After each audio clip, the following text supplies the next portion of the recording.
And this hearing is just the beginning. Accountability is coming. Thank you also to our witnesses today. The corruption going on behind USAID's doors has been a wake-up call for all Americans.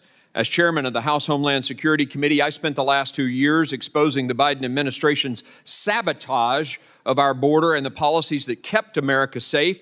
I saw firsthand their willful refusal to protect this country.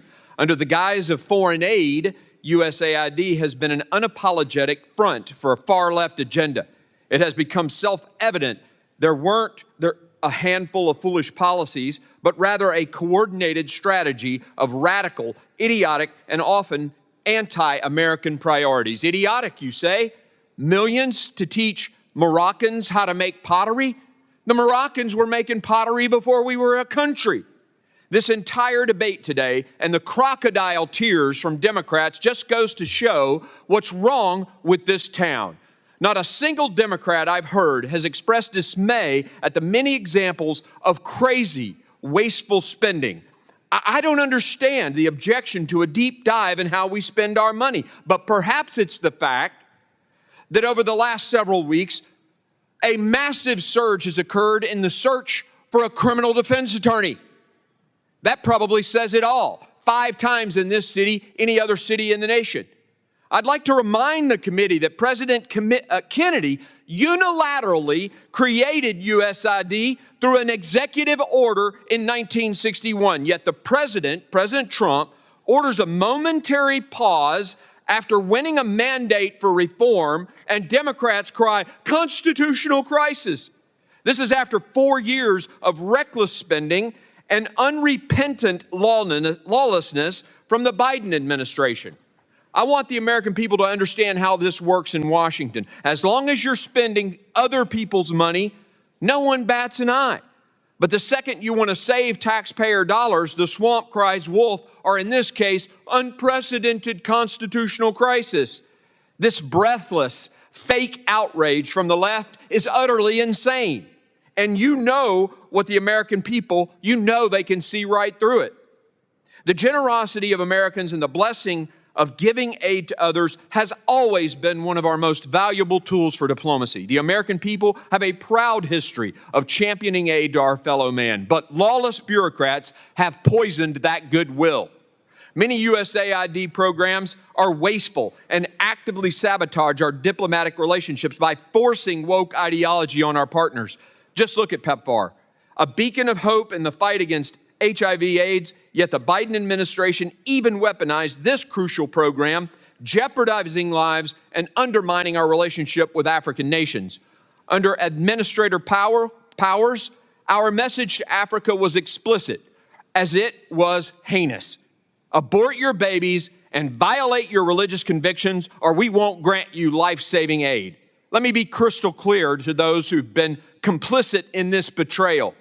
Firing those involved is just a start. We have a long way to go. And one last point. I want to correct the record on a couple of things. First, Elon Musk and the team that is working does not have access to personal data. They don't have access to your Social Security number. That is a lie. Elon Musk does have a security clearance. He has a top secret security clearance. By God, he makes the rockets for NASA. But the suggestion that he somehow can't be trusted to dig into how we're spending our money is nothing but a smokescreen to hide the corruption and the wasteful spending that has occurred there. And I am personally offended at the left's continued references to 19-year-olds and 21-year-olds in their doing work. There are 19-year-olds who have won the Medal of Honor defending this country. Just because you're 19 doesn't mean you're some child who can't be trusted. It is offensive. And if you're 19 years old out there, 20 years old, and you're serving this country, by God, your service matters. Keep serving. We thank you for that. It would appear that I'm out of time, Mr. Chairman. I yield. Mr. Barr is now recognized. Thank you, Mr. Chairman. Appreciate the very important hearing exposing jaw-dropping waste at the USAID. And many U.S. aid foreign assistance grants are not only wasteful, but counterproductive to our diplomatic and foreign policy objectives. Just a few examples: $75,000 for a drag show workshop in Ecuador, $37 million for services for sex workers and their clients and transgender people in South Africa, $31 million for providing U.S. aid employees with resilience, wellness, and work-life balance counseling, $24 million to build green transportation alternatives in Georgia, $500,000 to help Indonesian coffee companies become more climate and gender-friendly, $15 million to promote LGBT rights for individuals in Kenya, and $2 million to conduct sex change surgeries in Guatemala through a trans-led organization. My colleagues on the other side of the aisle are whining that President Trump has fired the Inspector General of this agency. Thank goodness for President Trump for firing an Inspector General for not exposing what Elon Musk has exposed with this waste. Are these programs what hardworking American taxpayers should be funding? But let me focus on Uganda because my colleague from Texas raised that issue, a country that has thousands of soldiers fighting for our counterterrorism interests against al-Shabaab in Somalia.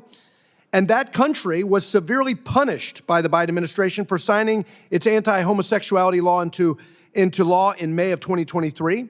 The Biden administration revoked Uganda's AGOA eligibility, enacted visa restrictions on Ugandan individuals, and pressured the World Bank to prohibit new public financing.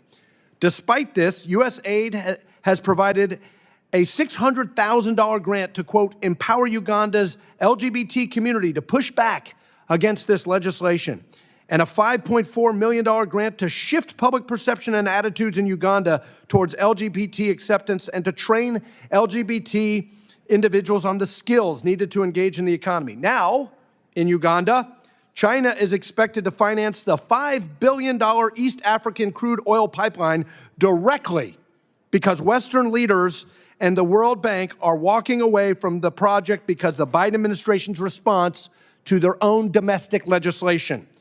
Mr. Primorak, should taxpayer dollars go toward penalizing countries like Uganda for making their own internal domestic political decisions on social issues that one administration doesn't agree with, which in turn strengthens countries' relationships with our adversaries like the communists in China? Congressman, I've spoken to many officials from the region there, and they explained to me their shock when they would prepare for meetings with Secretary Blinken.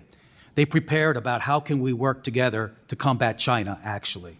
But when they had the meeting, they were hit with the woke things about the climate, about the LGBT, and all these issues. They were utterly stunned that here they are, Africa. They know about the challenge and the great geostrategic fight that we have, ready to work with us, but we weren't ready to work with them. Well, look, I get it. The gentleman from Texas disagrees with the Ugandan people. I get it. The Biden administration disagreed with the Ugandan people, and Secretary Blinken and USAID in the previous administration disagreed with the Ugandan people on this issue of homosexuality legislation. I get it. The question is not their opinion. The question is, what is the diplomatic job of the State Department and USAID? Is it to lecture the Ugandans, or is it to help us counter Belt and Road? Is the job of the State Department and USAID to advance American national security? That's the question. And what they did in that instance with Uganda is compromise American national security and empower our adversary. Representative Yoho, Ted, it's good to see you. Thank you for your amazing work and your authorship of the BUILD Act. You were instrumental in the passage of that bill and authorized U.S. International Development Finance Corporation. Can you see DFC playing a much more effective role in advancing our interests abroad and countering China's Belt and Road? Absolutely. And if you could, how can reforms like equity scoring and country eligibility changes help U.S. investments in countries like Panama? It's a big reform. I mean, that's the best tool we have to counter the BRI, the Belt Road Initiative, and the equity scoring is a must fix. It's something that has to be, because right now it limits what the DFC can do, and then raising the country of eligibility allows us to go into these countries strategically where we can counter the BRI where we can't go now. And this is something that we're going to talk about next month in the reauthorization. And I hope it's a bipartisan effort, and there's a lot of support, but if we don't do it, we're going to see that much more influence, and it goes to people that aren't friendly to the United States. Well, thanks for your leadership on that, and I agree with you. Move from aid to trade. To trade. And thank you to President Trump for his leadership on rooting out all of this waste and frankly, activity that undermines our national security. Gentleman's time has expired.